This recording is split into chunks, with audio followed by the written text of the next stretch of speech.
President Donald Trump is the only one who can order America's launch of a nuclear weapon. But would the official tasked with pushing the button take the president's command?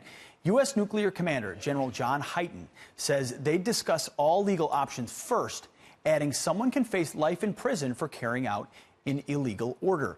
Here to weigh in, Fox News military analyst, Lieutenant Colonel Oliver North. Colonel, thanks for joining us this morning. Really appreciate your time. So in this case... Good to be with you, Pete. You got it, sir. What would constitute an illegal order from President Trump as it pertains to the launch of nuclear weapons? Well, I don't know, because I don't think anyone's ever contemplated that the commander-in-chief was going to violate Article 2, Section 2 of the Constitution. Look, the bottom line of it is those kinds of discussions will have already taken place. The reality of the Strategic Integrated Operations Plan is to carry out what the president needs to do to protect the country. Nuclear weapons have been used to deter war now since 1945. And the reality of it is this president and no president is going to offer to do something that's not legal within his authority. So I'm not too sure what that was all about, but it was on another network. Isn't there an implication here? I would guess that that's not going to happen. Isn't there an implication here, though? Say that? Isn't there an implication either in the question or the answer that maybe in this commander we've got someone who would play fast and loose with nuclear weapons, just like they alleged Ronald Reagan? Well, of course. I mean, that's where everybody is. I mean, we got people now, filing for resolutions of impeachment on the president.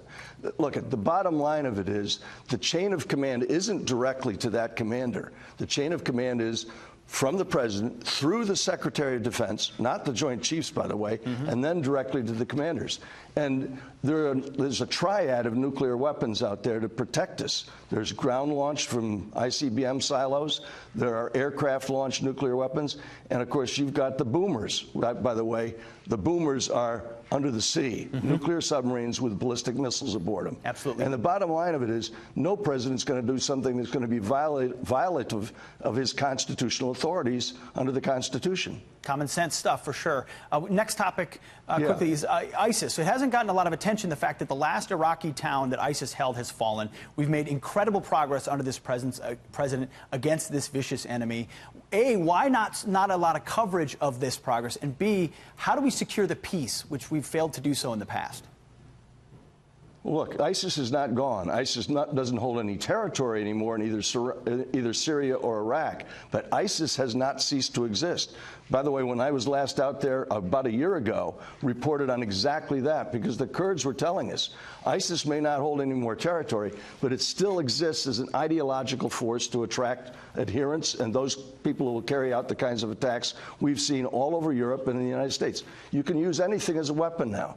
These are people who want us to live in the 7th century. They couldn't build a light bulb if they wanted to, but they can turn one into a hand grenade, or they can turn a vehicle into a suicide attack. So that problem is not going to go away as long as radical Islam can still propagate their propaganda. It's a great point. We may have removed their physical caliphate, but the poisonous ideology still exists, poisoning the minds of too many people around the world. Ollie North, you have committed your both career in uniform, but also your time here at Fox News Channel to supporting the troops. And on this Thanksgiving, you have a special message for those who have served and who are still serving.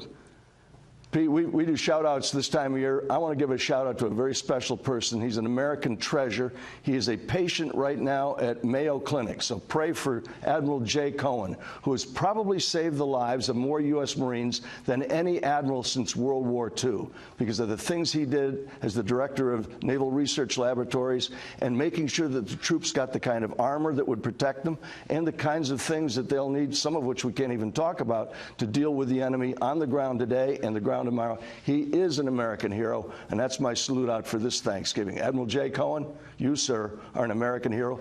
Heal well. America's praying for your recovery at Mayo Clinic. Amen. The Admiral is in our prayers, and we salute you too, sir, for what you've done telling war stories on this channel and giving insight to so many issues that enough people don't talk about. Have a great Thanksgiving, sir. We appreciate it.